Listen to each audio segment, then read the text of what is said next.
तनवो पवन कुमार खल बन पावक ज्ञान घन जासु हृदय आगार बसहि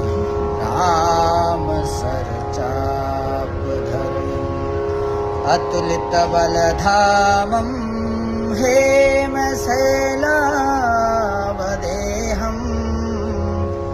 धनुजवन कृशानं ज्ञानिनां भद्रगण्यं सकल गुण निधानं वानराणामधीशं रघुपति प्रिय भक्तं वातजातं नमामि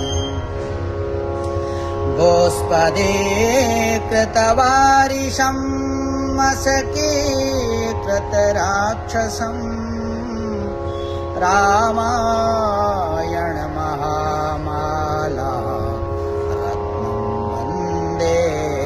नीलात्मजम् अञ्जनानन्दनं वीरं जानकी शोकनाशनं कपीसमक्षहन्तारं वन्दे लङ्काभयङ्करम् उल्लङ्घसिन्धो सलिलं सलीलं यशोकवनं जनकात्मजाय आदाय तेनैव ददाह लङ्कां नमामि तं प्राञ्जलिराञ्जनेयम् मनोजवं मारुततुल्यवेगं जितेन्द्रियं बुद्धिमतां वरिष्ठं वातात्मजं वानरयूथमुख्यं श्रीरामदूतं शरणं प्रपद्ये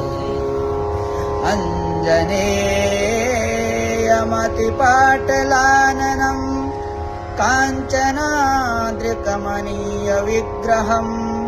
पारिजाततरुमूलवासिनं भवामि पावमाननन्दनं यत्र यत्र रघुनाथकीर्तनं तत्र तत्र कृतमस्तकाञ्जलिं बाष्पवारि परिपूर्णलोचनं मारुतिं नमत राक्षसान्तकम्